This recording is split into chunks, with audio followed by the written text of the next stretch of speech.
lost on my own way, with never looking back to those who lived in fear. There was nothing I could do, there was nothing you said that could make me realize how much lucky I was. Just out of reach of the fire, was not aware of this nightmare. But when I stopped to see those eyes begging for help, begging for hope, just need to open my eyes now to try to change them to sunshine, to be someone among others. I've got to try. If I bleed tonight, if I am sad tonight, I don't have the time to fight. If I wait tonight, I'm so tired tonight, I fall asleep when I'm home, when I'm no way to go, no one that can see through that inside, never know why. I can see my life is crap, I have to see them too.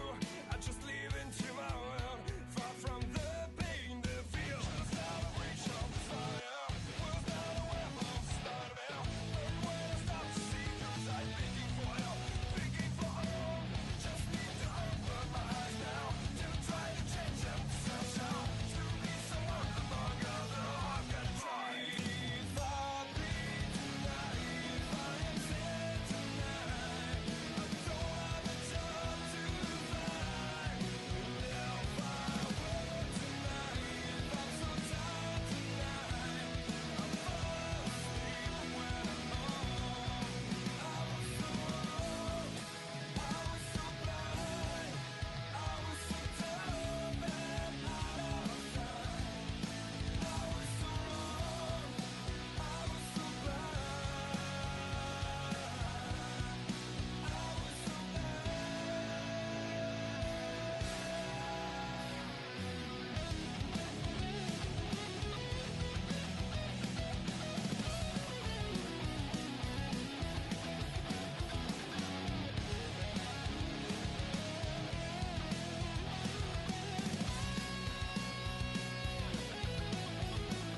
If I bleed tonight, if I'm sad tonight, I don't have the time to fight. If I wait tonight, I'm so tired tonight, I fall asleep when I'm home, when I'm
All right, race fans, any other fans out there?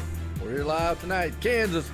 That's right, found Toto and Dorothy here at the racetrack with us, man. I'm watching SIM500 Truck Series presented by SimSpeedShop.com here live tonight. We're in the middle of qualifying, and as always, Joe White up here in the booth, accompanied by the man Jay Weezy himself. Gerald, how you doing? Hey, I'm hanging in there. It's Kansas, so I'm doing good here. Glad to be back. Absolutely. Kind of in the middle of qualifying right now here at Kansas. And Stevie Minson, well, I'll tell you what, call him Mr. Excitement. He's on pole right now. So what kind of exciting things he's going to bring tonight? Well, yeah, he's always full of surprises, so to speak, because, you know, sometimes he'll start in the back, sometimes he'll start up front, and tonight he decided he was going to start on the pole. So, yeah, looking for him to have a good night here. He's starting up front. Let's see if he can stay up there. Oh, we got about 30-some machines out here. Truck action tonight. I'll tell you what, good names, too, by the way. I looking through this field, I was like, wow. Kansas, though, it's one of these unique tracks. Don't know a lot about Kansas other than the fact that Wizard of Oz, but other than that, yeah, I mean, I know you were talking about got a lot of grip out here. We can already see the lap times between all these guys really, really close, so that kind of tells us the racing out here we'll probably see, unless green flag pit stops obviously split us up. But real quick, I mean, what do you think we're going to see? I think we're going to see an exciting race here. It's going to be side by side most of the way back here. I mean, considering you got 37 trucks and they're pretty much only separated by 2/10, we're going to have some really, really good racing for everybody out there that's tuned in tonight. And hey, we always appreciate that for watching, you know, you guys for watching. So hey, if you're watching tonight, get ready. Hold on to your hats, because they're going to be 4 wide maybe here in Kansas. Looks wide enough to do that, especially coming through that straightaway right there, because got a lot of room on that apron. I don't know about the turns too much. I think you might want to settle that, but hey, then again, they could try it. Yeah, well, a lot of times the groove up here is it's usually up by the wall, and you know, with the track temp, it's being cool as it is. It's nighttime here, 75 degrees. I think the track's 75, so they got a ton of grip, and that's going to make for some close side-by-side racing. They're going to be all over each other the whole time. Points leader right now is that Chad Coleman, I believe, in the series here. Starting 23rd right now. Yeah, I seen him run his qualifying lap. I'm not for sure if he wanted to start towards the rear or not. I don't know how they do their qualifying, if you have to qualify or not. So maybe he's just he might just be bluffing right now, and you know how he is. He always comes up through the field when he's ready, so he might just want to start in the back. He probably knows it's going to be some really tight racing here, get going. And yeah, he's the points leader. He's 45 ahead of EJ O'Rourke. And then it gets really tight after that. You know, Stevie Minson right there. He's only 1 point out of, he's 46 behind. You got Timothy Johnson, Dave Comstock, Scott Simley, Sean Bounty, Joe Hudson, Nick Timms, and Doy Woods. And then first one looking, try to get in the top 10 there is my man, Jose. All right, well, let's hit our grid in order here, because that's what they're about to do. Like you said, Stevie Minson putting it on pole here tonight. Thomas Lattimore right there in second. The third place man, Justin Fuller. Fourth place, Rick McBride. Fifth place, James Pescarella. Steve Goschalk in sixth. Seventh place, Bobby Terrell. Eighth place man, Timothy Johnson. Ninth place, Nick Timms. And then, like you said, round out the top 10, Michael Prester right there. So looking through the rest of it, well, there's a lot of great drivers out here. And here's the thing, you just was talking about qualifying right there, Gerald. I got a feeling, you know, we'll talk about tires and everything else, but with as close as these lap times are, and as close as these guys are, I got a feeling track position is probably going to be more key than a lot of tire wear. We've seen that in some tracks in the past. Absolutely, yeah, I agree with that totally. And you know, these guys are going to be, like I said, they're going to be side by side, probably all the way back through the field. You know, they'll be single file here a little bit, but I'm wondering where they're going to be able to pass that. That's the key. Where do you get around a guy? Do you wait for him to slip up? I mean, how tight is it? Do you have to give them no bump and run. What you got to do to get around them. So I'm interested to see how it happens here, and I'm definitely excited for this one. I know this one's going to be a good one. Yeah, no doubt. I mean, and you're right there, and you're talking about these guys. You're going to have some patience here because frustration will set in. Being that close to each other, being that, even, it's almost like a plate track. You just got to have that mentality of, man, I got to be patient. I got to hold on to it a little bit here. So to see how this race plays out. Yeah, when they're racing so tight like they are, it's kind of like a little Talladega where Chris Gabot, hopefully I'm saying that right.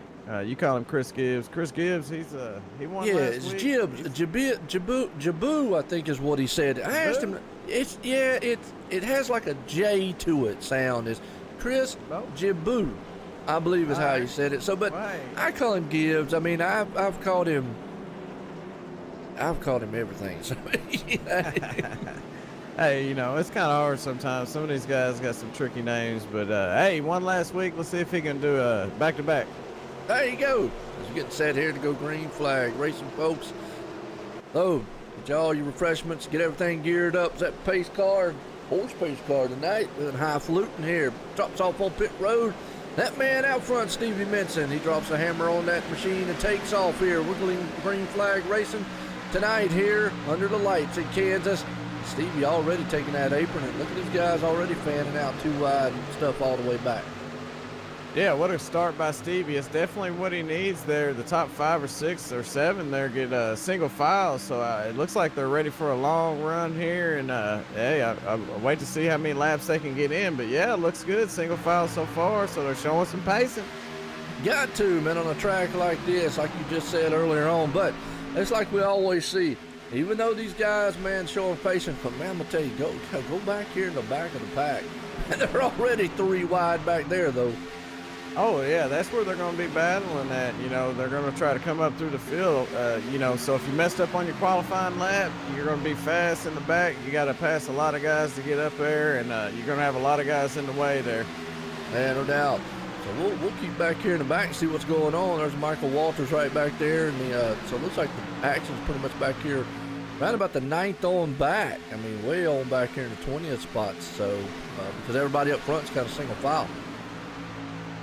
Yeah, you got a couple guys trying to make a move there. It looks like the 55's got somebody on the inside. The 51, Nick Timms, on the inside of him, and we'll see which line's going to pay off here.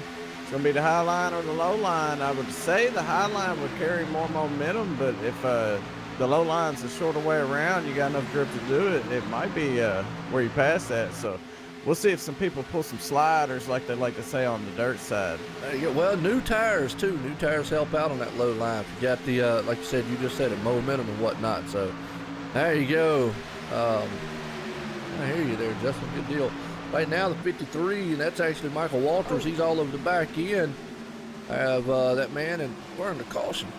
Yeah, looks like the number 6, Jonathan Lockhart, and I think the 21, Brian Chambliss, might have got together there. I'm not for sure, but they do have damage. Have to go back and see. Yeah, let's go back there on the replay and watch. Following Jonathan right here. Let's kind of see. They were all 3 wide just a little bit. Really tight racing. Oh, yeah, just contact between him and the 00, and then he just went straight up the wall, got into the 17 of Casey Duncan, who that guy just cannot catch a break. I'm going to tell you. Man. I mean, if there's a wreck on the track, he's hitting it. Yeah, that's bad for him because he looks like he might not be coming back out tonight, and as well as the 21, but we'll see.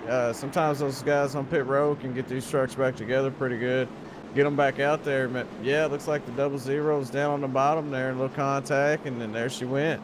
Yeah, I hate to see that, and like I say, man, I just feel for old KC. That guy, man, for some reason, I guess it's his name and the truck he likes running, the car he likes running, Dunkin' Donuts. Everybody just wants a donut, and they just all trying to hit him.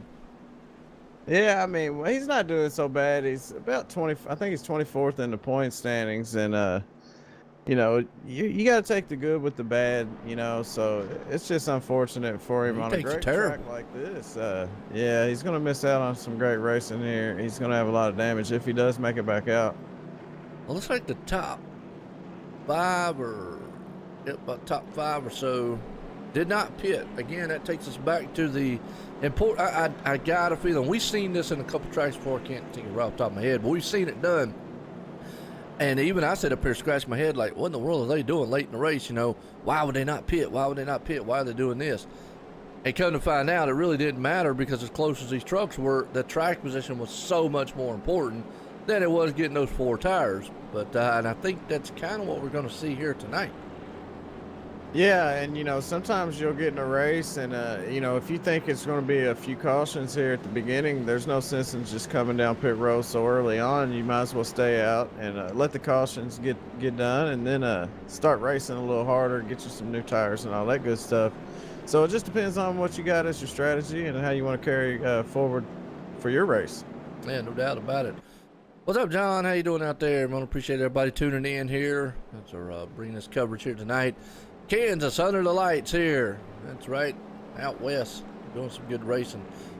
Under the lights for the SIM500 SIM500 truck series here live tonight, and under caution for the first time. And one truck, man, got tangled up with another there. Unfortunately, took out a couple more, and that's kind of how it's going to go. I think that's kind of what most of the cautions are going to be. It's going to be one truck getting mixed up because they're going to be so tight. Yeah, I just don't think he's seeing a 00 right there. You know, they were almost 3 wide, and he might have been focused more up on the high side. Didn't quite see the 00 down there, and he kind of come down, or maybe the 00. I don't know. I'm not placing blame, but yeah, that's just part of it. And you got to gather it up and get back going. And hey, if you can't get back out there, there's always next week. And we got a long season here, so don't ever give up. Nope, never give up. You're right. Pace car's pulling them around, lights are off, we're getting set to go back. Green flag here. Got 110 laps here tonight we're going to run. Not bad of a track. I appreciate it out there, John's always. It's getting set here to go. Green flag racing in the trucks, man. And I tell you, right now, Stevie Menson's still up front with Rick McBride, Steve Gottschalk, James Pescarella, Michael Prester right there runs the top 5. Right along here with old James Pescarella as the green flag flies, and whoa! Well, never mind, as we just saw that firsthand. Wow. What happened. Rick McBride, folks, well, we're going to go out of the car of the man we were riding with here, but Rick McBride checked up big time on the start. I do not know what happened. I don't know if he jumped the start, maybe had to check up, but he did a huge checkup, which sent James Pescarella, well, no, he just stopped. And then James Pescarella nowhere to go. And boy, that could have been a lot worse than what it was, because that was right there top of him. I mean, we were riding along with James, and then man, we just saw. I thought maybe ran right in the back. Yeah, I mean, he just Steve like got a jump, so he got in front of him. So there wasn't nothing illegal. It's just all of a sudden he brake checked, man. Well, that's one good reason for Stevie Menson to stay out. He didn't lose any spots. So he stayed up front. He stayed out of that madness. A couple trucks that did pit, like Bobby Terrell, he pitted. He come down pit road, and it put him a little further back in the pack, which made it, I don't know if he was involved in that or not, but he definitely had a chance to be involved in that because he's back in the 14th position. Oh, that could have been a huge one there, Gerald, man, because that was right there in the front. But I just kind of, I don't know, man, if Rick McBride had a problem, he could have, you're right, John, could have missed the shift. I mean, that could have been, could have been there, because it was just weird, because you saw the truck, which, I mean, I don't know, you saw the truck nosedive, man, there. See, Gerald, I gotta kind of miss up. See, you miss a shift, truck don't nosedive, it just slows. I would say he didn't even make it into the gear. Yeah, you saw the front end of that truck nose like brakes hit. And usually if a shift, I mean, I'm just saying, I mean, either way, something weird. And unfortunately, it took out some good trucks. Maybe we can hear in the background Joey Katina or one of the admins or listening, they could Pope Gerald or something. Yeah, I'm listening to the radio, Maybe, and I yeah. haven't heard anything yet. But Yeah, I mean, that's definitely it's unusual to say the least. yeah, no doubt. Wow. So, hey, It could have been definitely. It could have had something to do with his equipment. You know, maybe he missed a gear. Maybe it popped in neutral. Yeah. It could have been anything. brake failure. We'll call it brake failure. How's that? Yeah. I mean, I'm just looking at the nose of the truck. It dove so quickly, and usually, I mean, he was already probably in second gear, and Yeah. even if he'd have threw that thing in first gear, usually wouldn't have dropped that thing that hard. I don't know. Anyway, hey, look, hey, maybe what I'll have to do is I'll go out there and do a test on my own and see how to do that. But it's just unfortunate. I mean, like I said, it's just unfortunate. So. Yeah. And John's talking about the poor space car, the rough car, and it's unusual for it to be pacing some stock cars, but it definitely looks good out there, and I'm a fan of it. I'd like to drive it around a little bit. Hey, what's up, Justin? Yeah, I know. That's kind of switched up tonight. Got highfalutin here on the track. Oh yeah, that's your kind of style right there. Oh yeah. Feels About like three. convertible, right? Yeah, about 3 or 4 of them out there. Yeah. I don't know. That's I'm a usually Mustang let me guy now. borrow Come on yours. now. I'm a Mustang man now. Yeah, so you don't need that Porsche. You can let me drive it. Yeah, I'm gonna give them away. Well, if I was a millionaire, I would. I mean, I don't care. Here, have a Porsche. I don't give a crap. I mean, 900,000. That's almost $1 million. You could claim a millionaire. Yeah, the M&Ms. I was looking at these guys' 900,000. practice times. Yeah, and I was just looking at some of the guys in practice, you know, and the difference between practicing and qualifying. These times are crazy, and you know, some of these guys that were fast in practice just didn't want to start up front. So I don't know if that was a good thing or a bad thing. Yeah, true. Yeah, you're right out there, John, man, on Facebook side. Yeah, you're right. Probably could have, but yeah, it's old Jay Weezy up here to call with me tonight as we're getting set to go back. And you're right. I mean, a lot of these times, that's why I think right now, I think we're setting up for later on in the race, obviously getting calmed down some of these cautions here. But again, the cautions do breed cautions with it being this close to racing. But got a feeling track position is going to be important here. Well, that's what Stevie thinks. He's still out there along with Steve Gottschalk, Justin Rowden. I believe Jose and Chad stayed out too. So a lot of guys are looking for that track position. So you may be right. Yeah, no doubt about it. We're getting set here to go back green flag racing here. Pace cars pulling them around. Drop off on pit road, and it does. Man up front, Mr. Excitement himself, drops that hammer on that machine. He takes off. He is gone. Steve Gottschalk right there behind him, along with the 27 of us. Looks like Justin Roden and E.J. O'Rourke's right there in our back tailgate. Yeah, Stevie's getting great restarts here, and that's one reason you want to be up front there is there's a battle for second right here between Steve and Justin Rowden. He's got the 41 of EJ's trying to get involved along with the 20 of Chad Coleman. Well, I'll tell you what, talked about Chad Coleman, started 20-some. He's already up there. But they're 3 wide, battling for the second spot. As E.J. O'Rourke's down low, he's going to try to make that pass. He's got good tires, so he's going to be able to utilize them right now. Hey, 97 to go. It's 3 wide time. Absolutely, they definitely. Look at here, Chad Coleman coming to the front. He's rumbling early. Yeah, and that's what I was saying, you know, pre-race was that you're going to see some racing here, and that's exactly what I was talking about. These guys ain't holding nothing back, and it's go time the whole time. Well, when you got a truck that feels as good as it does right now, you definitely do. But look at this battle going on. Jose Gonzalez threaded the needle there on the 5 with Justin Fuller. Almost got contact, but you were right. They about went 4 wide going into the straight. Oh, yeah, they're almost 3 wide there, a couple rows back. Oh, the 5 and the 26 and the 20. Wow, little contact there sends him around. The 5, Justin Fuller. And they're still wrecking. Oh, yeah.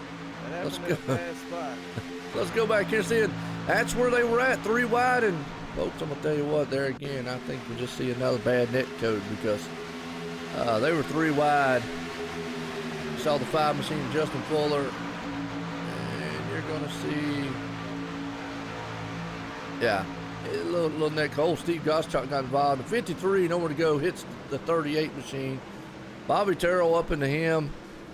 And from there, it's just a chain reaction. Yeah, Bobby got caught in that. I hate to see that for him. He don't look like he has a whole lot of damage there, but I would like to say something. You say net code a lot now. It might be net code on our end, but these guys that are out there racing, they don't get net code very often. It's just on the replays, it'll show a little net code. All right, a gap in between the truck. Yeah, sound better. Showing on theirs, it's pretty much right. It's just on the replays when you're watching. Sometimes I don't know why. It's just something that we found out that you know, say if I make contact with somebody, when I go back and watch the replay, it'll show a gap there. But I know that there wasn't any space there in the race. Don't know, man. Can't verify it, so couldn't tell you. Either way, I mean, you know, it's definitely not nothing we wanted to see right now. And, you know, we got a lot of hurt trucks and a lot of good drivers that are riding around saying blimpy. Yeah, I mean, you pretty much can tell Jose Gonzalez was going to get in the back end of him. He just came down a little bit, Justin Fuller. The problem happening is when an accident like that happens, it jacks up the field. And these guys being so close, well, guess what? They got nowhere to go. Yeah, and you know, you got 37 trucks out there, and when a wreck happens up front, you know, it's not a good ending there for most of the guys in the field. Well, right now, E.J. O'Rourke, he didn't go in. Jose Gonzalez didn't. Sean Bounty. So we're already seeing these pit strategies here. Typical. Yeah. Race 3 laps, pack 3 laps, race 3 laps. EJ faked him, actually. Yeah, and John, the reason why I say that is because Joe says you can't stay mad and say blimpy. So when I'm on the track and something happens and I get a little frustrated, I just say blimpy a couple times. Yeah, blimpy. Yeah, gun blimpy. Blimpy, Makes blimpy. it all better. Yeah, blimpy. Well, I think we're already seeing these guys, man, with these pit strategies and what we were talking about earlier, because EJ's been out for 13 laps. Jose's been out for 18. Sean Bounty up there's been out for 12. I got a feeling that you're just, and this was a good test here. If we get going a little bit, the guys behind him, actually, Joey Woods, we haven't really talked much about him tonight, but he's been out for 9. Michael Priester out for 8. So Stevie Menson's the first one to win into the pits. So we're going to just see how well that track position plays.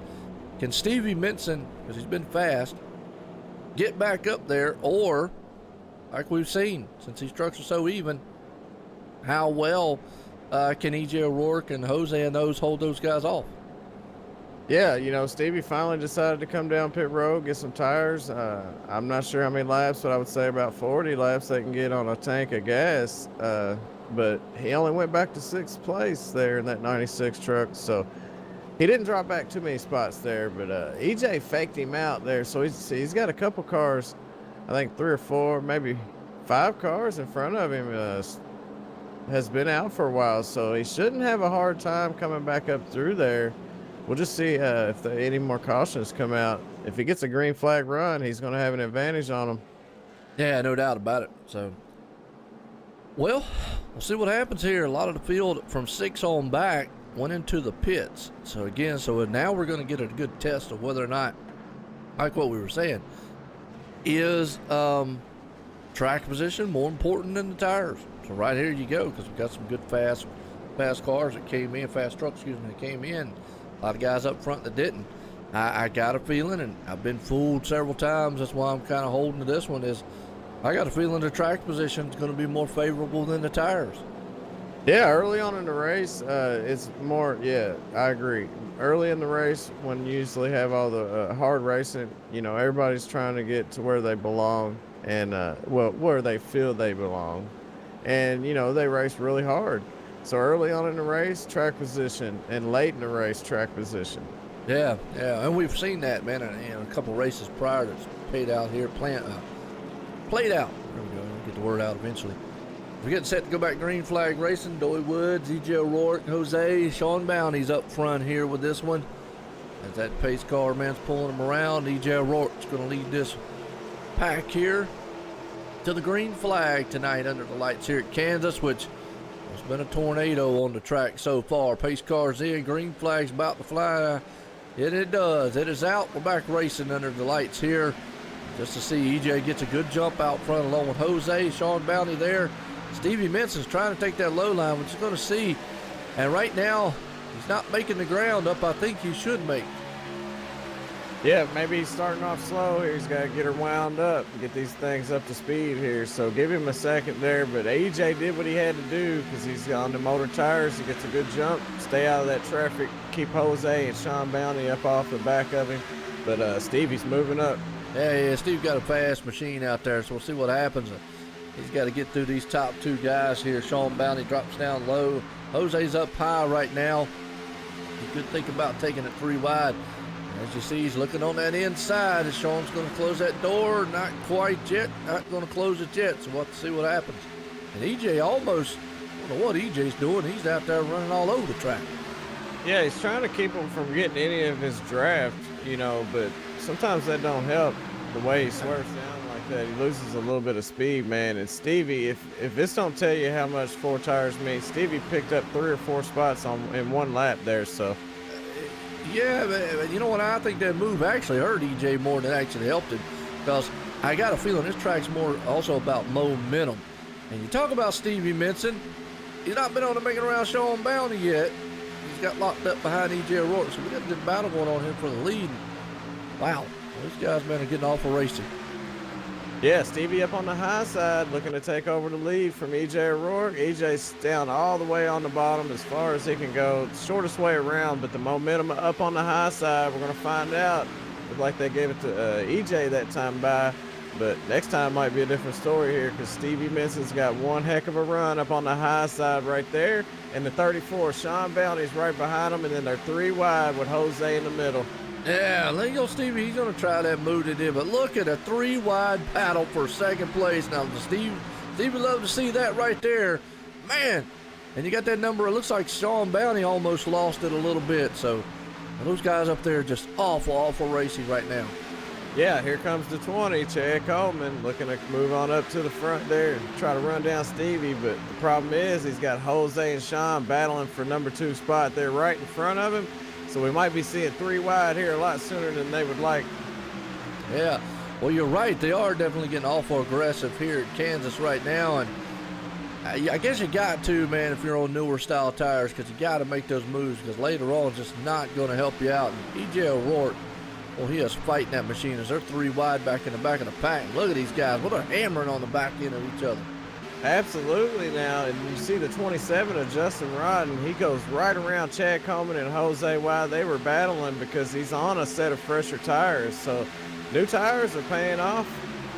Yep, right now they are. These guys just being awful aggressive up front. Well, to see if that holds. Now, Sean Bounty's the one who's been able to hold pretty much up front, though, with the older set of tires with these guys once he got past those guys back there battling with him so much. And I think maybe that's a key, too, we need to think about is you got to get out away from these guys quick and in a hurry on those new tires, because if you get locked up like we see Chad Cole right now with Jose, well, those new tires will wear out real quick. Oh, yeah, and they are slicing and dicing, and in contact, the 99 goes off the track. Let's see if he can hold it down. No, right in front of Bobby Terrell. I hate to see that. That's going to bring out a caution. All right. Well, he goes driving off down on the pit road. Let's see what happens here. Yeah, no caution, yeah. Wow. Let's see what happened. Yeah, he was back there battling along with the 5 machine. It was Justin Fuller in the 55. And Johnson, he just kind of lost it a little bit. They got contact down the back stretch. Oh, and he went to the wall. Like you said, he tried to hold it down there, went through the grass a little bit, came back off the track. That thing, when he got up on the track, it just jumped the curb or jumped the apron. Wow, no caution.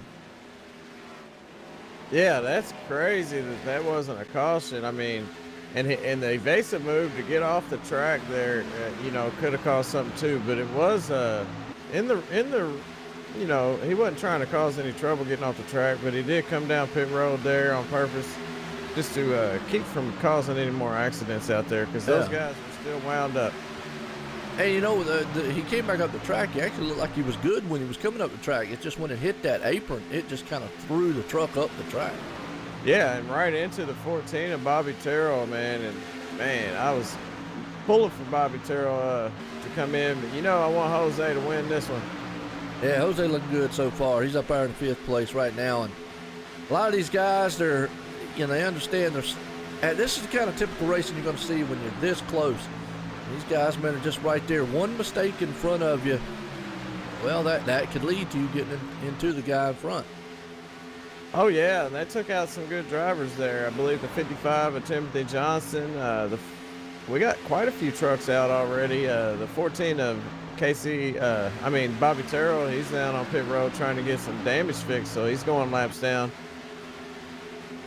Yeah, looks like we got Timothy Johnson, Michael Walters, James Pescarella, James Barber, and Jason Swan officially showing out of the race. Like you said, got several of them on pit road. Trying to get some damage redone. As man, watching this battle back here for around about the 9th, 10th place spot. Those guys, man, are still mixing it up 2 and 3 wide. Yeah, Scott Simley, Nick Timms, and Justin Fuller, Michael Priester, Timothy Johnson, or the 54 is, was I right? Yeah, 54. That's 64. Oh, Tim. Michael Priester. Tim Matthew. Tell you what that move, man, Justin Fuller just did on the two machines of Scott Simley and Nick Timms there. Well, he went high and wide, just drove that thing up against the wall and threaded it through there. Wow, what a move. Yeah, and he left them to battle behind him. As you see a lot of guys, we got one in the wall there. He hangs on to it. EJ misses him there, luckily. But, yeah, a lot of guys are getting single file now, so we might be on to a green flag run here. It is. If these guys right here in this middle pack get settled down a little bit, they're still, even though they're single file, they are just right there on top of it. But what you said earlier, we're starting to see. These guys are utilizing that high line. Yeah, keeping that momentum up. A little less little less heat built up in them tires when you're not turning as much, trying to keep it down on the bottom, and it's not pushing coming up. Helps you out with hitting the wall, coming off the corner, and all that good stuff. So, yeah, these guys are running around the high side. Yeah, I always hated high lane tracks. I just didn't like getting that close to the wall. Oh, I love running right outside that wall. I just don't like it when I hit it. Well, that's what I mean. See, it always looked like I was going to hit the thing. So Yeah, I was always a middle low guy. I always like that. That makes for better racing. It's harder to pass when the lane's high up there, and you kind of gotta, have somebody move out your way. I mean, unless you move them out of the way, otherwise you can't get around them on the bottom. And another thing too, being up that high, a lot of times being as close as you are, like they are here on this track, not a lot of room for error. If that guy in front of you taps that wall, usually, I'm not gonna say all the time, usually you end up running into the dadgum back end of him because you just can't get out of the way in time. Oh yeah, that's happened to me plenty of times. Yeah, that if they make one mistake on when they lift or when they get in the brake or when they get back on the throttle, I mean, there's so many variables that could come into it. Then all of a sudden they're in the wall, and I mean, it causes a couple people to stack up. If it's just 2 cars, it ain't so bad. But the problem is when you got 3 or 4 cars in a line there, maybe 2 or 3 wide.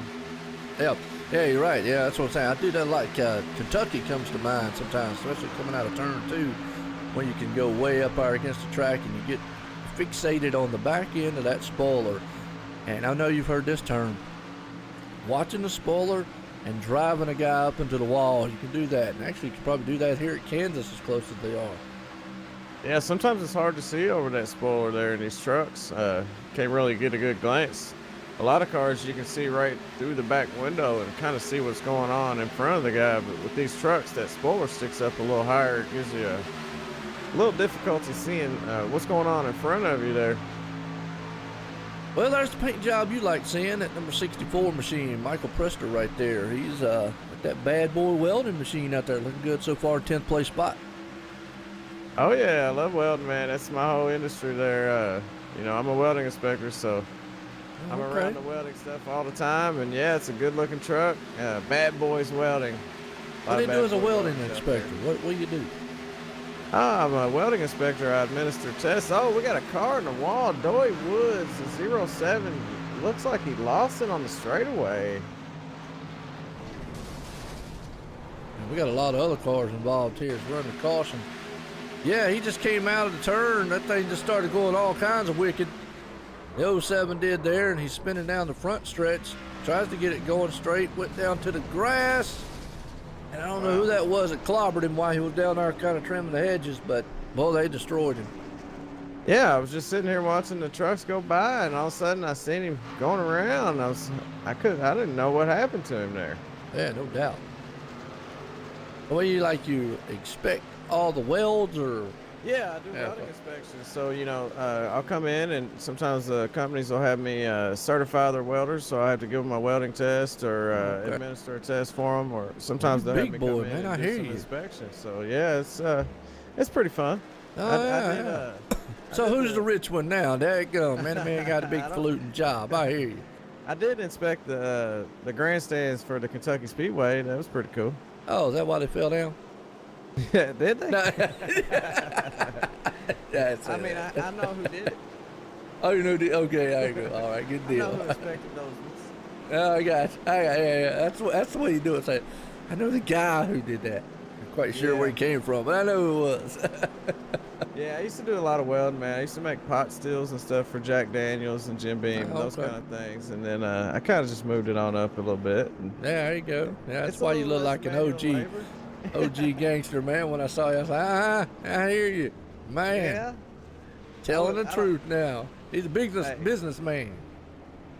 Yeah, I try to stay business. You got to pay the bills. Yeah, I understand. Nothing wrong with that, man. There you go. That's good skilled labor is a good profession to be in, folks. There's all the kids out there listening or anybody watching. There you go, man. Nothing wrong with that. And you talk about welding.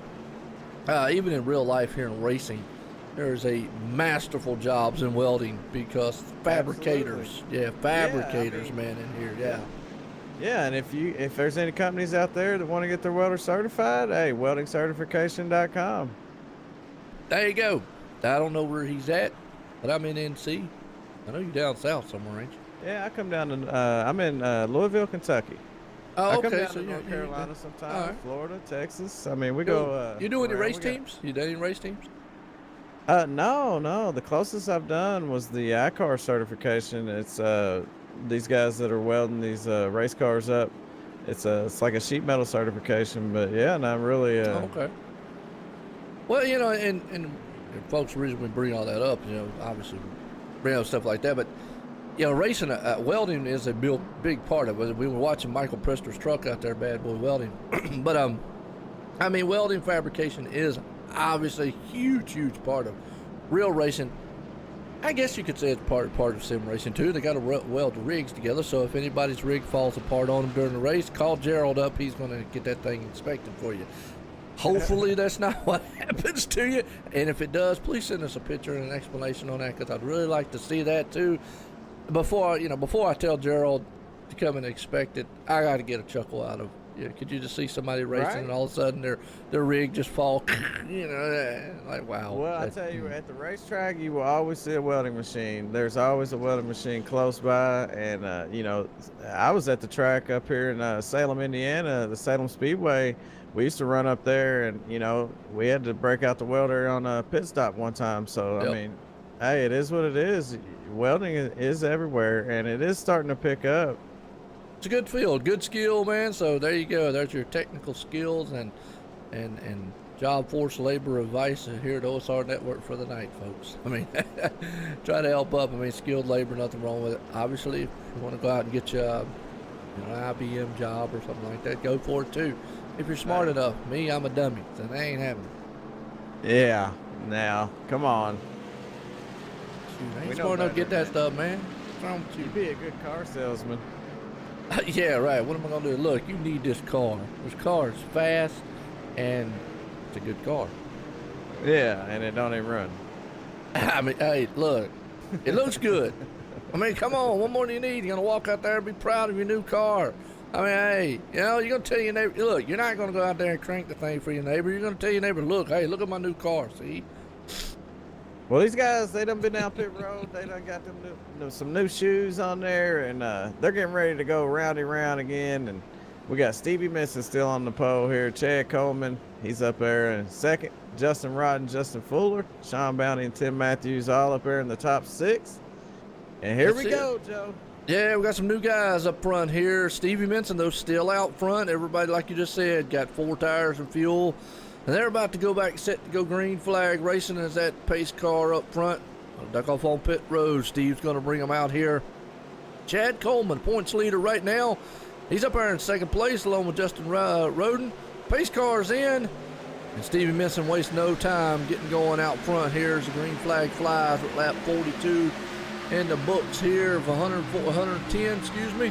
Like I said 43 now, we're on that lap, but Justin Roden and company back there along with Justin and Justin show, man, as they're battling out for second. Yeah, and that's the benefit for being in first place. You get to get a great restart, get out in front of those guys and let them fight behind them like Justin Fuller and Chad Coleman and Justin Rodden's doing. I mean, you know, you're being out front is where you want to be.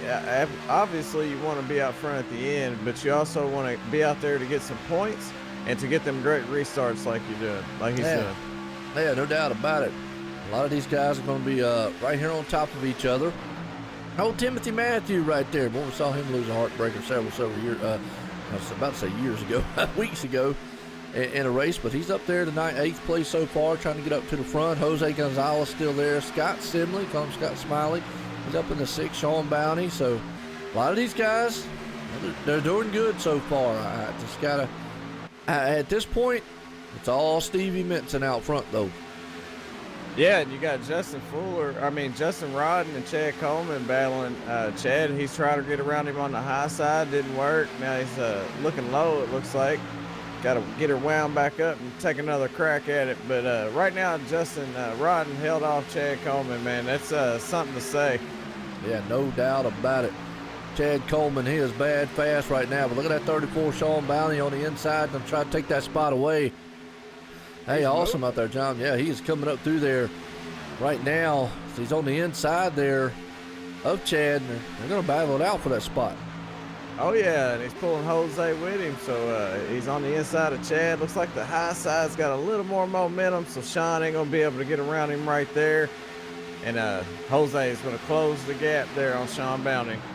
No doubt about it. Like I said, I just got a feeling some of the momentum of this track, if you lose it going into the turns, guy behind you can just come back up to it. You know, we've seen several tracks like this. Momentum plays a big factor of how you get through the turns and whatnot. But speaking of Michael, he's back there battling it out with old Tim Matthews. That's actually for the 8th place spot. Yeah, and what I've noticed on these restarts, these guys are running the bottom the first few laps. It seems like it's faster on the bottom for the first couple of laps, and then they start moving up the track there. Oh, man, Don Runkle Jr. in the booth with me here on Monday nights. Not doing too bad. He's out there 17th right now. I don't know what in the world he's got on the side. I'm something for Ricky or something. I can't get a good view. Pickle for Ricky, I don't know. Looks like you got a pickle on the truck. Who is it? Don Runkle Jr. Yeah, it says, I'm Pickle Rick. Okay. Yeah. All right. What is that? Yeah, it's got a pickle on there. Yeah. I don't. It's Rick and Morty. It's Rick and Morty Toyota Tunnel. Oh. Okay. Yeah, Rick That's and a Morty. mean looking pickle though, man. I think it's a Cartoon Network. Could be wrong. Nah, it's still a mean looking pickle, man. I mean, you know, I hate to meet that thing in the morning time. Yeah, I don't want pickles that are mean like that. Good looking paint job though, but Don, he's doing pretty good. He's up 17th right now. Just watching kind of this battle going on back here. Joe Hudson, you got Jimmy Coleman back there. And I know we mentioned earlier, was he related to Chad Coleman? Maybe we'll throw that out there and see if anybody can answer that for us. Chad Coleman and Jimmy Coleman, are they related in any way? If not, coincidence. Yeah, I was just watching them in practice, and I was just curious. That's why I threw it out there. But where we at? Lap 11 50 on tires here, so they're starting to get up right next to that wall now. Yeah, everybody's kind of traveling up high right now. Still kind of single file. Been a little bit patient right here. As you say that, and then some of these guys kind of duck in, look to the inside. Yeah, you got to give it a shot if you think it's there. Peek around, maybe fake them. Get in their head mainly. You want to get in their head, get them to make a mistake, and then move in for the kill. And that's right. You know, you move down there a little bit to the inside. It might make that guy in front of you make that slight little mishap maybe give you that momentum to go around it. Steve Goschalk back here in the back. Back in 20th.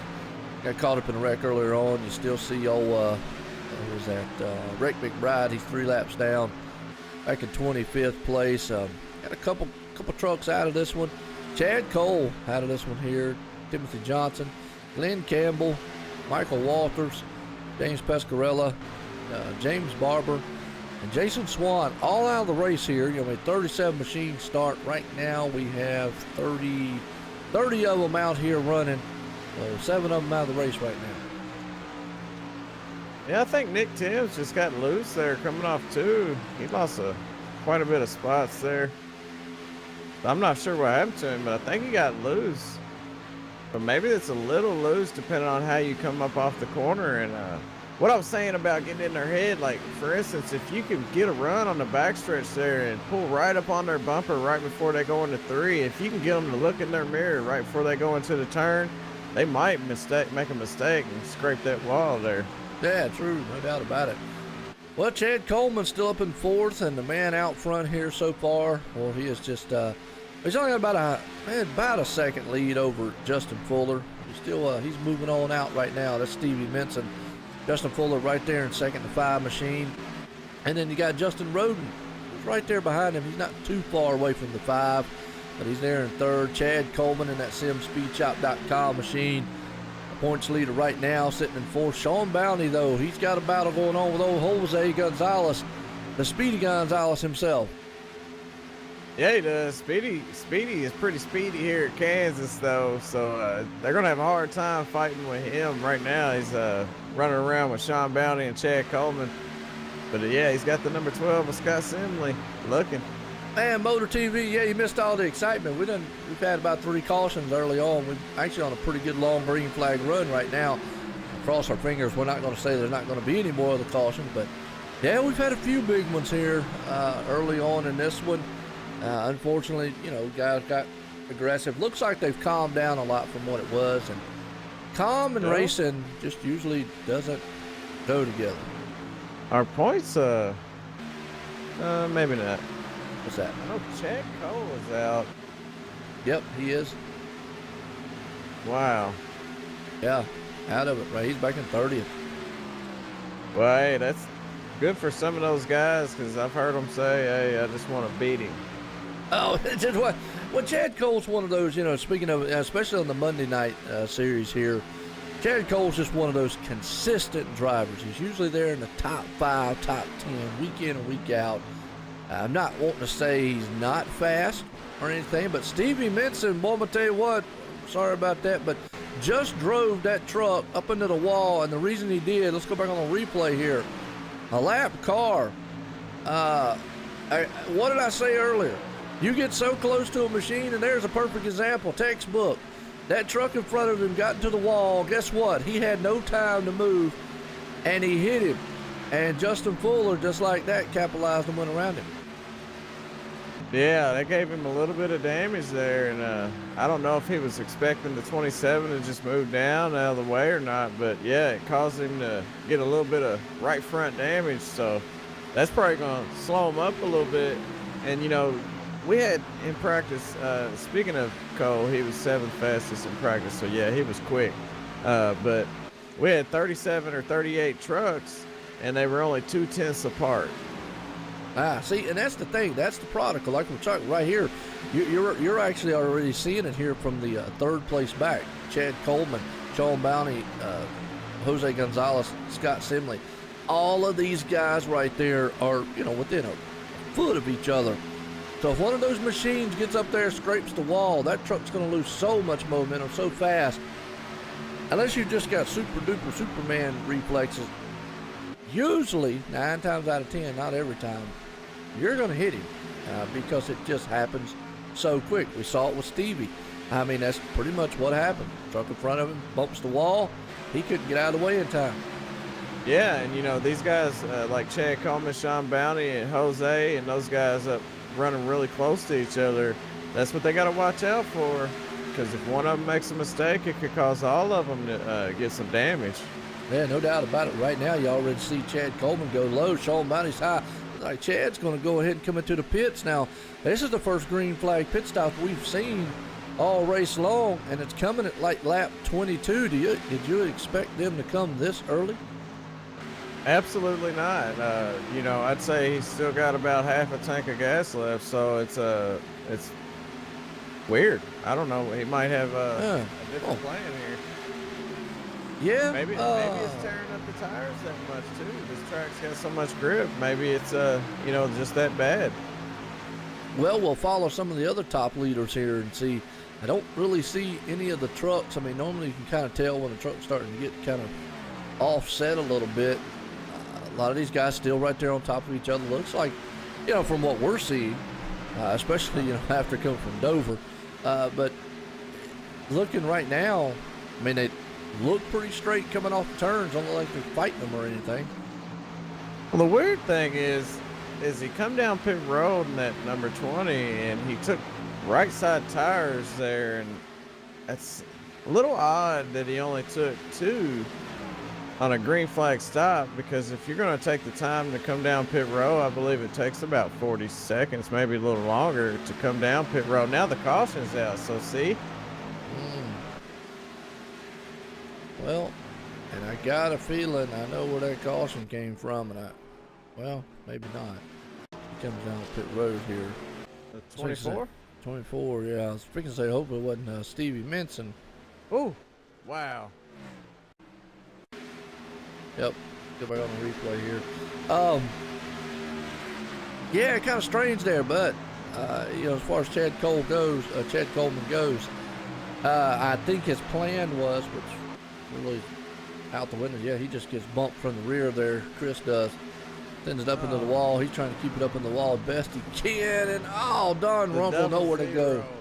Man, wow, he just barely clips the right rear and spins him around. He went for a ride. Wow. He did everything he could to miss that. He just picked the wrong way to go. Well, all right, let's back on what we was talking about with Chad Coleman. It's actually probably kind of a mute point at this point, but I think kind of what he was going for was, you know, 64 laps, 22 laps in, he was looking probably later on to put 2 more tires on the other side and get an advantage if it would have went green. Obviously, caution out now throws that out the book.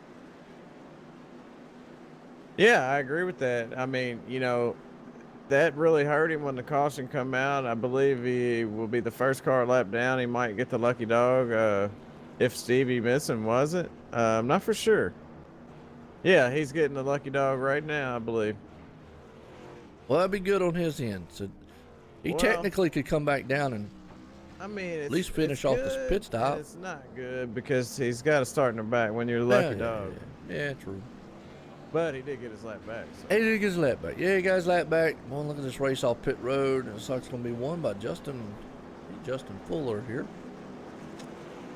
It did mess up a lot of people's pit strategies, though, especially the 20 of Chad Coleman.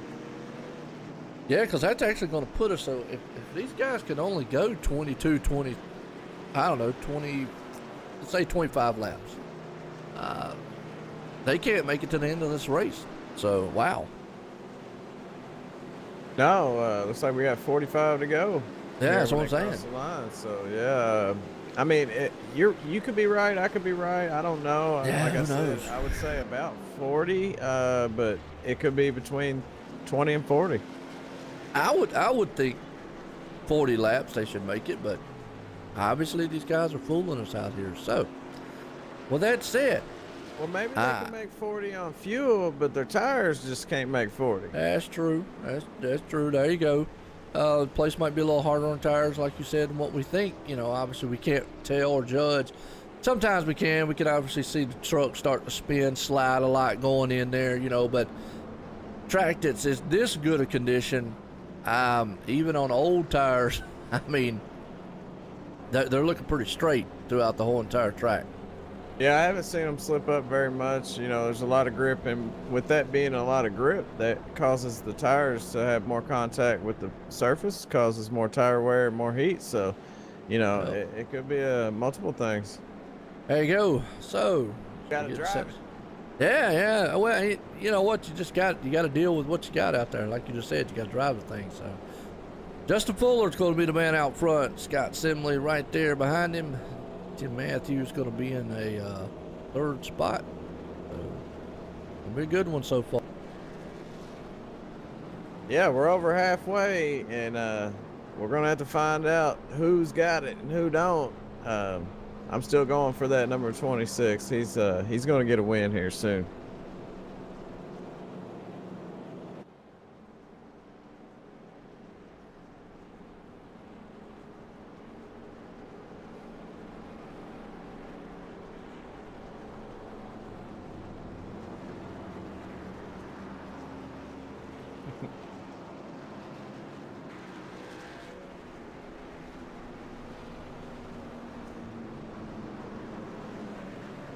All right, the lights are off on the pace car, so one more time around. Gonna be on Justin Fuller to hammer down, so we'll see if he can hold off Scott Simley and Tim Matthews here. Good looking Porsche car, by the way.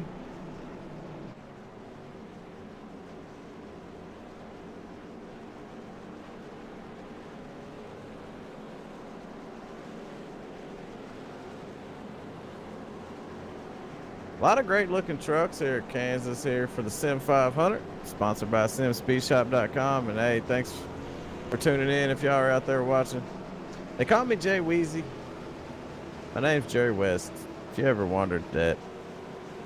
All right, pace car is about to go in. We're getting set to go green. Justin Fuller going to lead them off into turn one if he gets a good restart. Pace car's in, the green flag's in the air.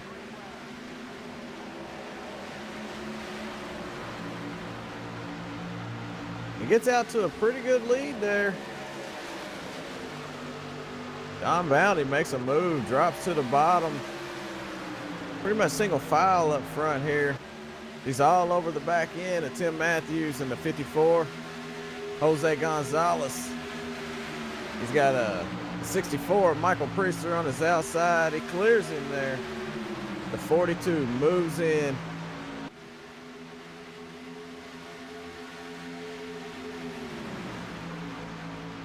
Got about 42 laps to go here. Oh, the 12. Looked like the 54. Tim Matthews had to check up just a little bit there. That allows Sean Bounty to pull right up on the back end of him as he dives to the inside of Tim Matthews couldn't pull it off there.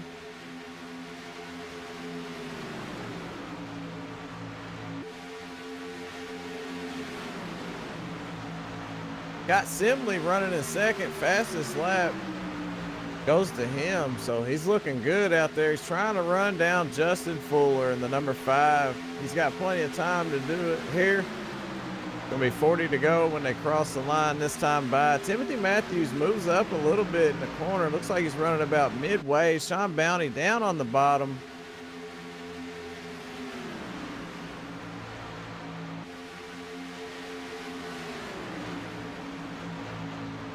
You're gonna bowl a turkey, huh?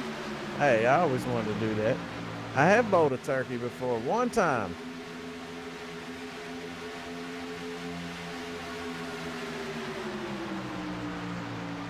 We're watching Sean Bounty. He's all over Timothy Matthews. Tim Matthews all over the 12 of Scott Simley, but Justin Fuller has got about a 0.3 tenths of a second there over our second place car, Scott Simley. You see him starting to move up the track just a little bit. They're about 7 laps into this run. This new set of tires. Then Matthews starting to pull away a little bit from Sean Bounty, and he's all over Scott Simley there. Looks to the outside. He's going to take the high line, I believe, when they go down into 1, unless... Woo, he shut the door on him there, so he's... Wow, what a move. Trying to hold off Timothy Matthews. And I know I keep saying Timothy. Yeah, Brian, man, I hate to see that. Appreciate it, though.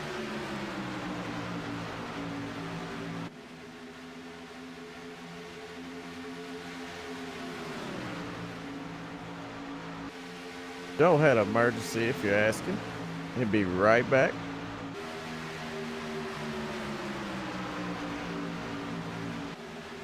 Pretty much single file up front. The battle right here is between the 12 of Scott Simley and Tim Matthews and Sean Bounty for that second spot there. Justin Fuller maintaining a gap over the second place here, holding on to that lead.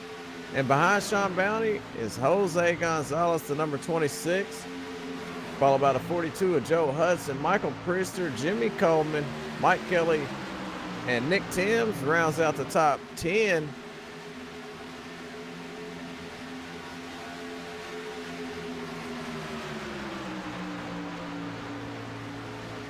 If I had to guess, I'd say they're going to pit about halfway through this run. They had about 45 laps to go. What would you do, Joe, if you had 45 to go? Would you split it right in half? Man, that's the area that I never was that good at. Considering they went, well, let's say what, we were talking about around 25 laps or so. Wow. You know, I think somebody's going to take 2 tires. Then again, I've been, you know what, every time I say that, I get proved wrong. So, I would probably take 2 tires. Woo. Wow, that's gambling right there. Yeah, I mean, well, okay. It also depends on where I'm at. Yeah, now if I'm up top 5, obviously I'm taking 4 tires on the green flag. Let's say though I'm back in 20th position. Yeah, nothing to lose. There you go. Might as well take 2, get up there and see what happens. Yeah, and I agree. I mean, I'd probably come in and say 45 lap run. I'd come in after 20 laps. I'd run 25 more. So that's probably how I would do it. But we'll see. These guys, they know a lot more about it than we do because we're just up here watching. Oh, yeah, no doubt. We got a 34 Sean Bounty. He's up there in second. Justin Fuller and little Stevie Menson's at. You know, he's trying to battle himself back up front. He was dominating early on in the race. He's back up to the 13th place spot, so he's slowly but surely trying to move his way back up here. And there's a man, Tim Matthews. Boy, I hope. Now, here's a guy that definitely don't want to gamble. He tried that one time. I tell you what, he started 30th. He gained 27 spots. So, yeah, he's doing great doing what he's doing. Don't change anything. Yeah. You know, we talk about Chad Coleman. He's back up to 17th right now, so he lost a lot on the exchange what he did before. But, man, I'm like you, man, Gerald. Well, we got, this time around, we're going to, 30 laps to go. Huh. Is that right, 30? Yeah, 30. Yeah, make sure my calculator ain't broke. With 30 to go. If they go, let's say another 10 laps and don't, and pit. I mean, we saw Chad Coleman do 2 tires. Yeah, so yeah. I mean. So, you know, it's out there. Yeah, Definitely that's a tough one, man. You know, every time I say something, I always get fooled. Yeah, well, you can't be right about everything like you usually are. Yeah, right. Yeah, okay, I hear you. Well, Scott Simley in second, man. I call him Scott Smiley. He's smiling because, boy, he is closing in on the leader. He's actually running him down. He's been having an excellent run since this restart, and he's held off Sean Bounty, Tim Matthew, Jose, and those guys, and he just hadn't had enough to catch Justin Fuller. Justin Fuller has he's held on to about 3/10 lead here over second place since the restart, and man, I don't know if they got anything for him. Pit stops are gonna. All right, I got some insider information here. I won't say from who, but kind of interesting. He is saying that the fuel run in the trucks is 34, 35 laps. Yeah. Which is not what we've been seeing. So that would take us back to what you said. Tires. Evidently these tires, even though we're not seeing it, physically seeing it, I mean the drivers are feeling it obviously. We're not physically seeing it because these guys look like they're pretty much, driving straight on rails. The tires are what's wearing out early because obviously they're coming in 22 and 25 laps, which is well below that. Now, my next question, what do you see somebody stretch that to that 30-some lap limit? Well, I think they'd be hurting themselves. They'd be doing more harm than good. They'd be losing a lot of time to some guys that come in and got 4 tires, even 2 tires at that.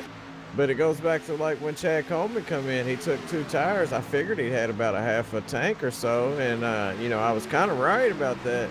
And he took 2 versus 4. So there's going to be some gamblers, and you got to wait and see who it is and if it works out for them. Well, what would you do? I know you're the master of the trucks out here. Oh, yeah, that's me. How'd you guess? I'd say, a 45 lap run, I'd run 20 laps, and then I'd run 25. Okay. All right. Would you do 4 or 2? Absolutely. I do 4 every time. Well, not absolutely. Yeah, that's what There ain't no question about it.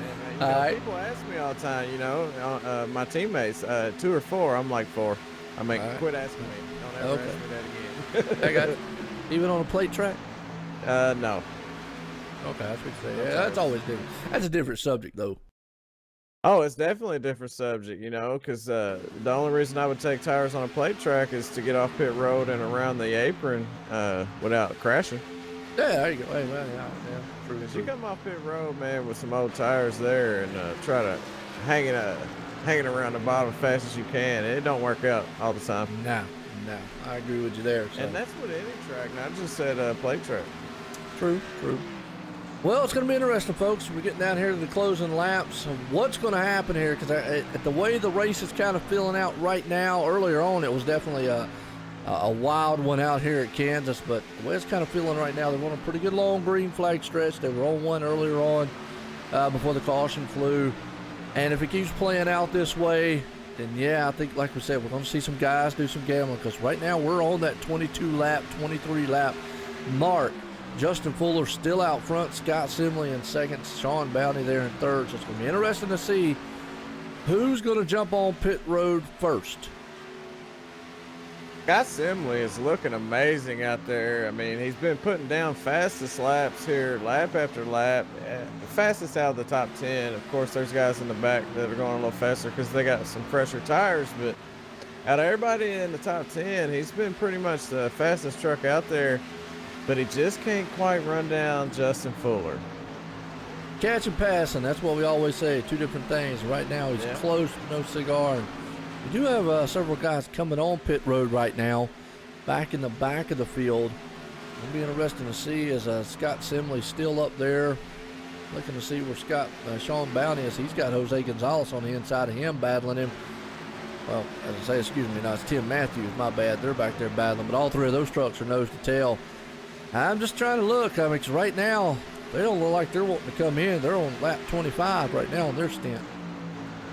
Yeah, and when this run started, the 5 of Justin Fuller got out to a nice lead, and then we had Scott Simley, Sean Bounty, and Jose Gonzalez and Tim Matthews was all over each other for the next 10 or 20 laps.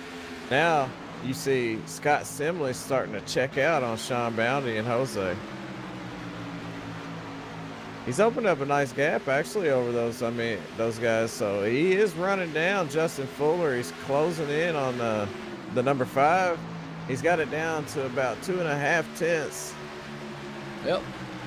Definitely closing in on him. So we'll have to wait and see how this one pans out and plays out here, folks, for you. As Jose coming in? Get around. No, he's looking to get around Sean Bounty. See if he can do it on the middle lane here. So he's going to slide up in front of Sean. Sean's going to have to cross him over because he's got that momentum from the high side. But that gives Jose the top of the track there where all the momentum is. So expect Jose to come out with that number 3 spot. And for these guys to be on 27-lap old tires, still out here battling like that, low line, high line, that's amazing for them. And I guess our question's getting answered here too, Gerald. Who's going to stay out the 30-some lap? And it looks like our top runners are. Yeah, they're still out. It's been 27, 28 laps. And they haven't come in yet. So they're saving all their stuff for later. And another thing, you don't want to be the first one on pit row if you're up in the top 10. You want to let some guys get down pit row, see if they're, bring out a caution or anything like that, because sometimes you have trouble getting on and off pit road, and you might cause a caution. Therefore, you can pit under caution instead of coming in under green. So you don't want to be the first one. Oh, no doubt about it. Here we go. See who does drop off on pit road here first as the 54. top guys. 54 did. It's actually Tim Matthews, ain't it? From fifth place, yeah. That kind of tells me that they're going to be coming down. And as I say that, here comes Sean Bounty. Sean Bounty's in. All right. Who's next? Let's see what he does. Who's next? That's right. Here we go. See if Bounty takes 2 or 4. Yeah, let's watch him here for a second on pit road and see what he actually does. I got a feeling if the right side goes up, usually he's going to take 4. He just took fuel. Wow. Really? Wow. Okay, well then, man, that means he's going. All right, Gerald. That just threw. Well, yeah, because that just messed up the tire situation. Yeah. Because he's about to, folks. Let me lay this out. Me and Gerald's been talking about tires going away at around. Obviously, they got a fuel run about 34 laps. Tires going away maybe 25, 30. But he's about to take this thing 60 laps on a set of tires. Yeah, and it's kind of. I'm curious to see why, because his fastest lap was around 30.9. And when he came in, now's the cautions out. He ran a 32.9. Boy, I tell you, see, if he would have took 4 tires and a caution come out, he'd been sitting. Well, got that famous word, catbird seat. Now he's got to come back in, yeah. Wow. Now, who this does favor, Jose Gonzalez, Justin Fuller, and all those guys up front. But now, as I was looking here, though, I was looking through some of these guys. There was a lot of guys that took 2 tires. And a couple who did just fuel run. So that was a strategy out there. But now, man, you've got to be a Justin Fuller or something thinking, you've got to be kidding me. Wow. Yeah, and that's what I was saying about, not coming in first, waiting to see if a caution comes out or not, and I'm not for sure why the caution come out. It might have been because of the 42 of Joe Hudson, but he did spin down off the track there when he come off of 2. So I don't know why the caution would have came out for him. Yeah, let's watch this. Now I see him back here spinning. Let's see if he bumps the wall. It's a single car. Let's see if it maybe triggers. He comes back up on the track or something here. But yeah, I'm with you on that one. Yeah, he just comes out of turn and loops it around. He's way off down the apron. Usually that don't trigger one, but then again, who knows? iRacing sometimes. Yeah. Now. Got to go back to Sean Bounty. You've got to come in to the pits now. I mean, there's no question. You can't just stay out there.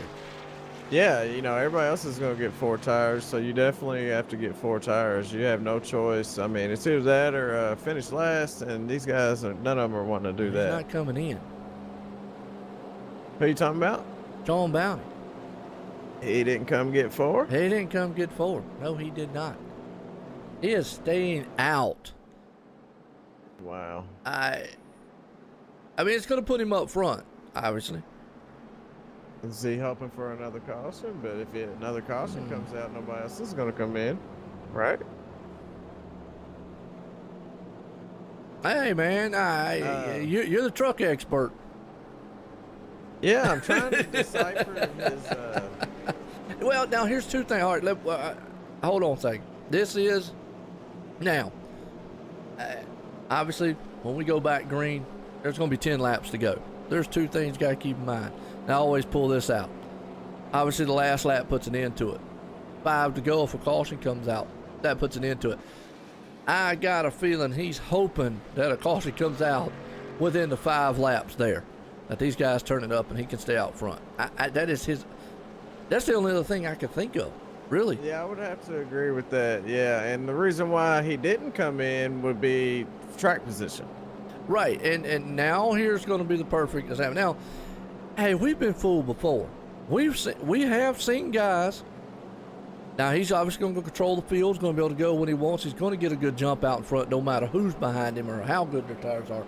He's going to get a good jump on them. And we've seen this before. We have, folks. Let me go ahead and say this. We have seen guys hold off guys on good tires long enough to get it to the end here. So this is not totally out of the question. But then again, it's, well, as I say that, never mind. He's just at the waving around. So I thought he was out front. Okay, never mind then. But he still didn't come in the pits. Yeah. Oh, yeah. Bounty, huh? It wasn't showing him a lap down. That's why I was kind of confused. Yeah, he shouldn't have been a lap down. Yeah. He didn't go a lap down when he went to the pit, so. Huh. Folks, I'm going to tell you what. I'm lost, and Justin Fuller's the leader. So, we're going to have 10 to go. And we're going to move on. Yes, we are. So, we're going to let iRacing kind of figure that one out. You know, wow. It's kind of weird to say that he was a lap down, just to close it out. It scored him 9th, so. Yeah. Well, when he went into the pits, he just got fuel. I didn't see him go a lap down because the caution just came out then. I didn't see him go a lap down in between that transition, so. Oh, I don't know. what happened. What's that? He didn't get off pit road before the pace car took off, so he was stuck behind the pace car. Therefore, he was going to be held a lap down. That's what it was. Okay. All right. Well, that makes sense because it was kind of weird because we didn't show regular scoring there of it and whatnot. Just kind of one of them weird happenings, unusual. But the weird thing is he's being scored up in the front here. But hey, you know. I know. Things does happen. It's kind of crazy night here. But I'm gonna tell you what, what's that? I might not know a lot about what happened there, but I know a lot about what's getting ready to happen. Yes. And it's coming to about 10 to go here, and somebody wants to win, and it's going to be more than one person that want to win, so they're going to be fighting here. You know, I'd like to see you win. I don't want to take anything away from Justin Fuller, but Nick Timms up there, he needs something turned around. Mr. 9 times himself. He's got that nice Traxxas. He is, boy. And he's got that nice Traxxas paint job there alone, but he's got some hungry guys behind him, but he's sitting in seconds. We're getting set to go back green flag. Going to be less than 10 to go, and I always say, well, it's business is about to pick up. It's run what you brung time here. Friendships are out. Pace cars coming around. We're going back racing under the lights here at Kansas Speedway.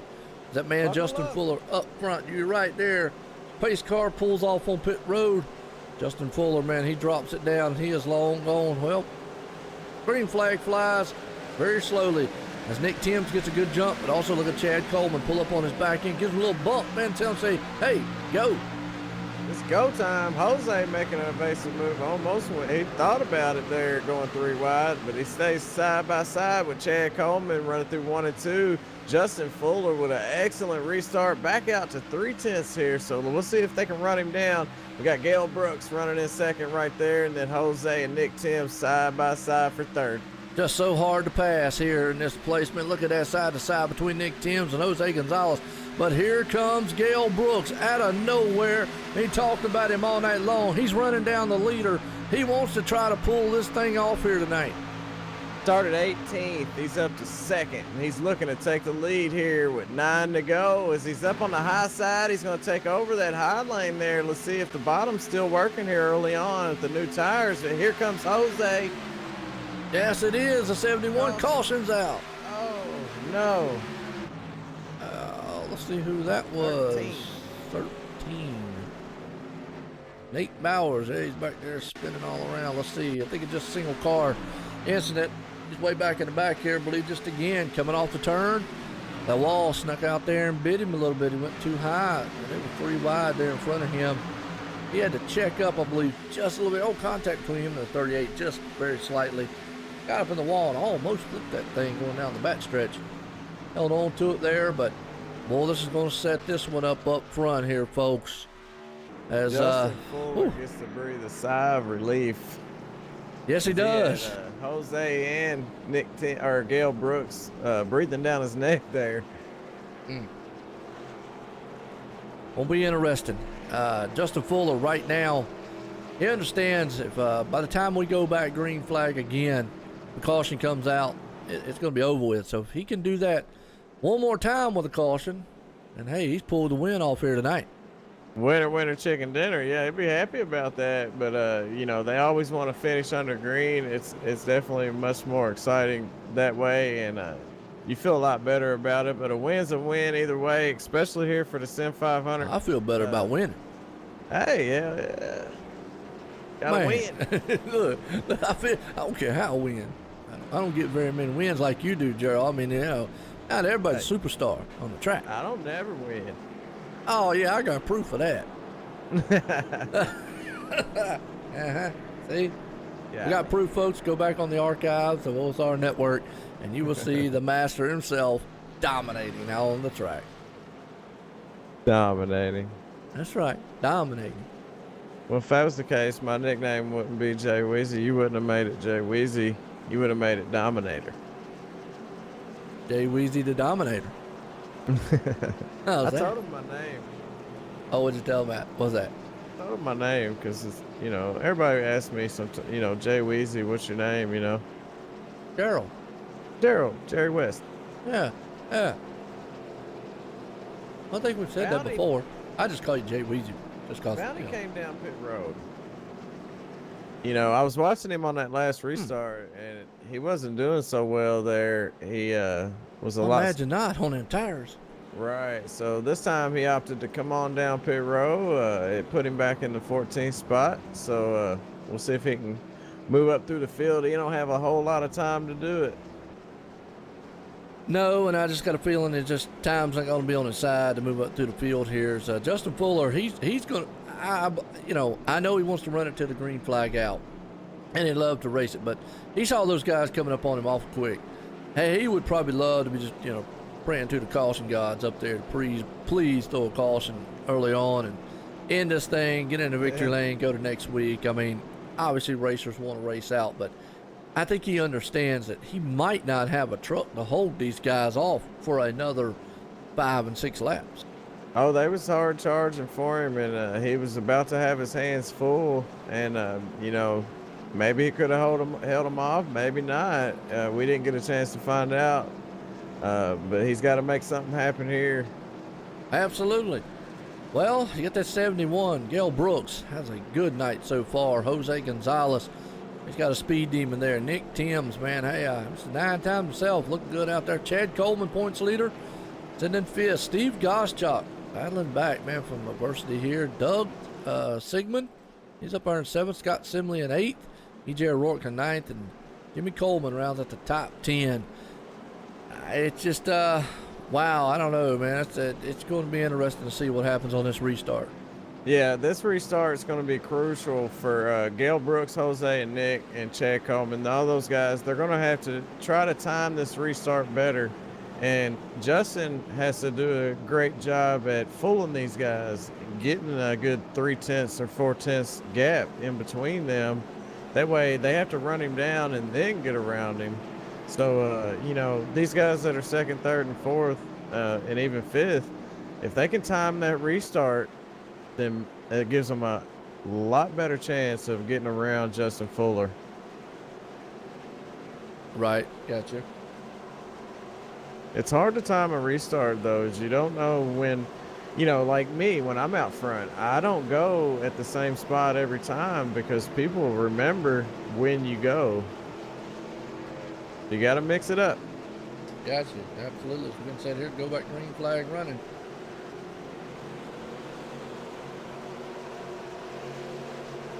Hold on to your hats. Pace car is about to drop. No doubt about it. Here we go. Justin Fuller's out front. Pace car's in. Going green flag racing. We're going to have less than 5 to go here. As Justin gets a good jump. He needs that right there as Gale Brooks gets it going. Jose is going to go side to side with Nick Timms. Those top trucks right there. Need to get fanned out. The one thing that Justin does want to see is maybe Jose battle with old Gale back there. Yeah, anybody in your mirror battling, especially as long as they're in your mirror, really is all that matters. And when they're side by side with somebody battling, that's what you want. Just like what Justin Fuller's seeing right now. He's got Gale and Jose. Oh, they back single file. They were side by side there for a second. Thing about it is, though, yeah, 3 to go, and man, they are running him down. I mean, Gale Brooks might not need help from Jose, but I'm going to tell you what, Justin's going to make that thing wide as he can. Protect that bottom lane. Make him take that high lane. Yeah, and hopefully the high lane don't pay off right now, but he's definitely got to watch his mirror. Jose's closing in here, but they're side by side right here, and it's going to be 2 to go at the line this time by. Boy, he's doing everything he can. Nick Tim's going to make it 3 wide here. As, boy, look at Justin Fuller. He's protecting the high lane, the low lane, every lane he possibly can. He goes up there, cuts the door off on Jose Gonzalez up top. Boy, Jose's trying everything he possibly can to get that lead. Jose's moving up onto the outside of him here on the backstretch, and he's got a great run here as they dive off into 3. Let's see if he can keep his momentum up, maybe take over that spot here. When they cross the start-finish line, it's going to be 1 to go. Well, they're side by side for the lead as the drag race to the line. Jose's got a nose out front. He's got the better set of tires on this one. He's probably got the line behind him. It's a battle. White flag is out. Well, Justin Fuller's just going to try to just drive this thing the best he can. He comes up the track, and a good job by him. That thing almost went up into Jose. New leader, he had to check up a little bit. He was pushing up the track there coming off of 2, and that gives Jose everything he needs to get over here and get this win tonight here at Kansas. Yes, it is. As they come out of the turn to the line, Jose's going to win it. The battle's on for 4th place. Nick Timms is going to hang on to that one. Man, what a finish to this one. As old Jose Gonzalez right there finished this one out. Man, what a run, man, from these guys. Awesome, awesome finish. Great finish, great run by Jose, man. And hey, I finally picked a winner here, and I'm glad to see Jose get that win, man. I've been rooting for him here. And we didn't jinx nobody.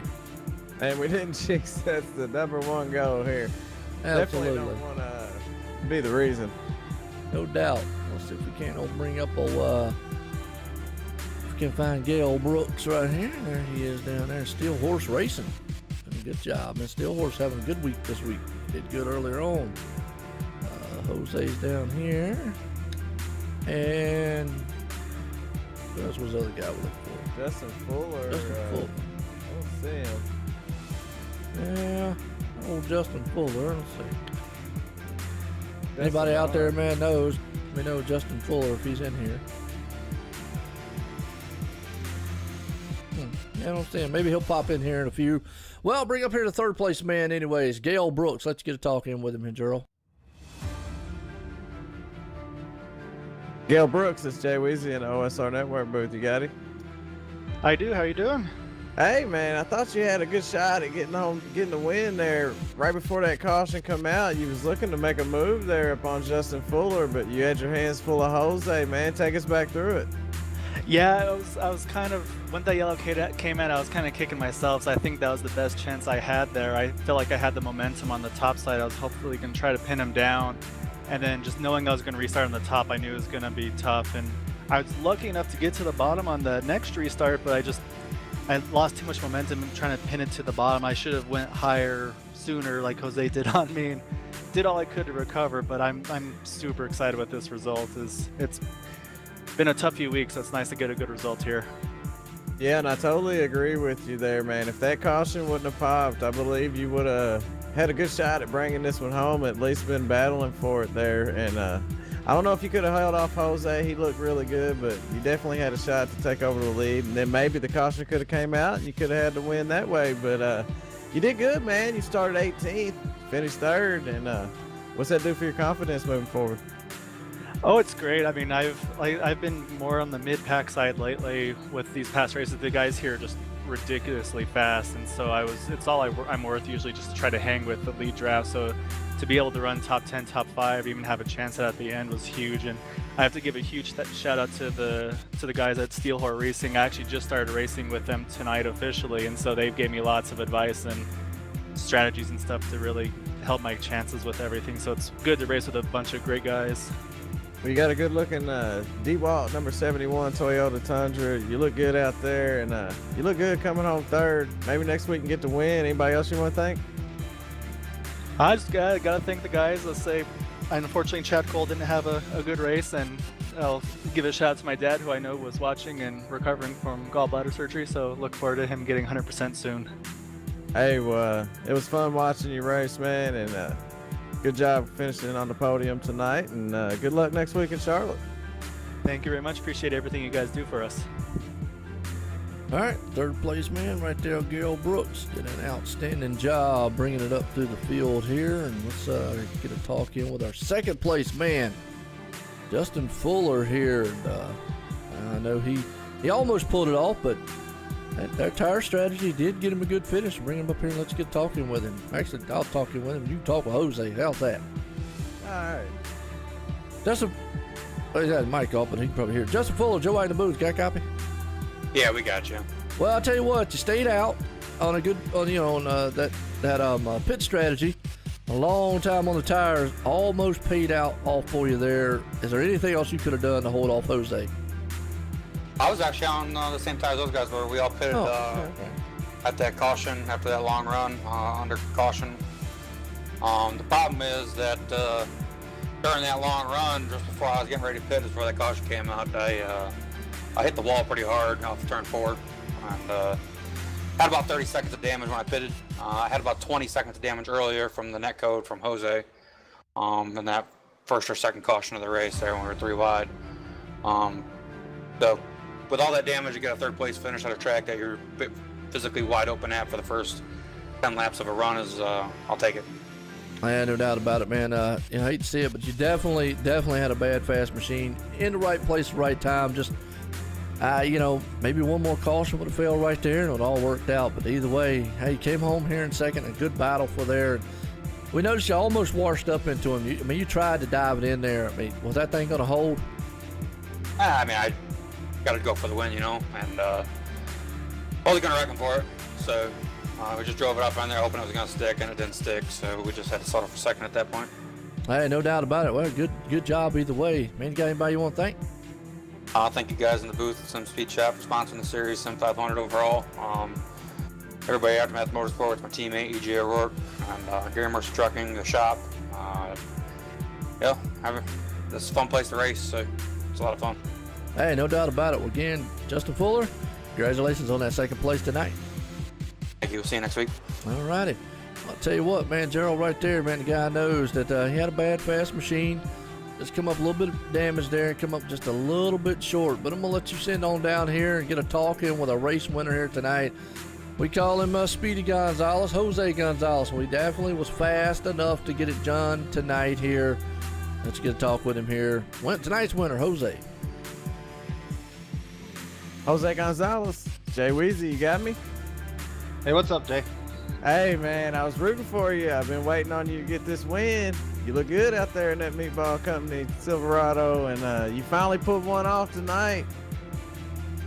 Yeah, Meatball Mobile was driving good today. We started 33rd place, but we were really bad in qualifying. We didn't. I got late here the race, and that was my first lap, so I just drove the wrong line, I guess, and I started 33 and actually tried. So, and I stayed out in one of the early cautions, and I picked up like 23 spots like that, and then just kept keeping my nose clean. A few wrecks here and there, took out a couple of cars in front of me, and I was there at the end where I had the chance, and that was that. Yeah, you managed to get through a lot of those yellows that took out a lot of good trucks, man. So you had a little luck on your side there, and you was really fast at the end. And like you said, you started 33rd and you ended up first, man. How'd you do it? Where was the line at? Well, it's tough to pass. All the passing was done in the first laps after you restart with new tires. and that's the only ways you could pass on the inside. And so after that, you just saved your tires for a couple of long runs there. I could see the cars getting either tight or loose after 20, 25, 30 laps, and I was just, trying to save my stuff. I was letting off the gas a little early, and I could see that the cars in front of me were pushing it harder than I was. So I passed a few cars on long runs, 2 or 3, and then there at the end I was just in the right spot at the right time. The 2 cars in front of me, Gael and Justin, I could see they had a little damage there on the back of their trucks, and so I knew I was going to drive really aggressive there at the end, make sure I knew I had a chance to win, and I just went for it, and it happened. Yeah, I was going to ask you, what'd you have to do to get around to take that lead from Justin there on that last lap? Well, I knew he was going to block.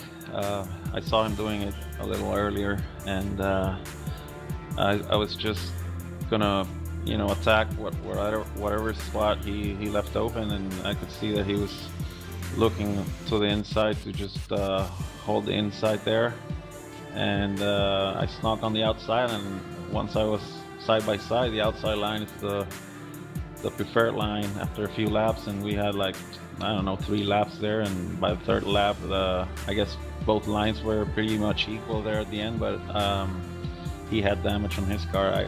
My car, I think it was pretty clean. Yeah, it looks great, man. I tell you what, hashtag got balls on the back of that thing, man. Yeah. Hey, you did an excellent job tonight, man, and hey, I couldn't be more happy for you to get that win. I've been waiting on you to get that win, and you finally got it. So hopefully we'll see you more often here in Victory Lane. Anybody you want to thank? Yeah, I want to thank SIM Speed Shop for sponsoring this series, and Trans Service for sponsoring the Monday night, and all the admins in SIM500 that work, day in, day out on this league and taking care of business here. And thanks to you guys for broadcasting. You guys do a great job, and I want to thank the Meatball Company for sponsoring this beauty of a truck here in Victory Lane. Hey, congratulations, man. The winner tonight at Kansas here for race number 8 for Sim Speed Shop. SIM500. Hey, man, congratulations. Thanks a lot, Jay. What's up, Joe? Hey, what's going on, man? And I tell you what, like Gerald said, congratulations on that win. All right, man. Have a good one. All right, I tell you what, Gerald, right there you go, boy. Happy guy. Just sounds like kind of just out of breath a little bit. But I'll tell you what, let's get our unofficial results here tonight. It's Jose Gonzalez. He puts it speedy-wise in Victory Lane. And Justin Fuller, a little bit short right there, but hey, finished out a good finish in 2nd. Gail Brooks comes up in 3rd. Nick Timms with the 9 times, pulling it up in 4th. Chad Coleman points leader. Good night for him in 5th. Scott Simley right there in 6th. Timothy Matthew up in the 7th. Steve Goschalk 8th. Doug Sigmund there in 9th. And around the top 10, we got Sean Bounty. Look through the rest of it. Had some guys have some good nights and some guys that didn't. And I actually got to give a notable shout out here. Brian Wortman, finishing out here in 13th place. Just noticed that there. So just want to kind of give him a good shout out there. Man, guy sometimes he's has some up and down nights, but good guy there if you get to talk to Brian. But man, what a race, Gerald. Any got any final thoughts on this one? Yeah, hey, a good comeback for a lot of these guys. Sean Bounty and a lot of the guys up in the top 10. You got to have a lot of luck here getting through the wrecks, and you got to stay focused and do what you got to do, man. And I couldn't be more excited, more happy for Jose. Finally got a win, man, the Meatball Company. No doubt about it. Well, I'll tell you what, as always, folks, man, it was awesome here at Kansas Speedway. Some good racing, good finish, man, to this one here for the SIM500. Presented by SimSpeedShop.com Truck Series here. Again, congratulations to that man right there, Speedy Gonzalez, Jose Gonzalez here tonight. And as always, everyone, for myself, Joe White, Gerald up here in the booth, everyone, have a good night.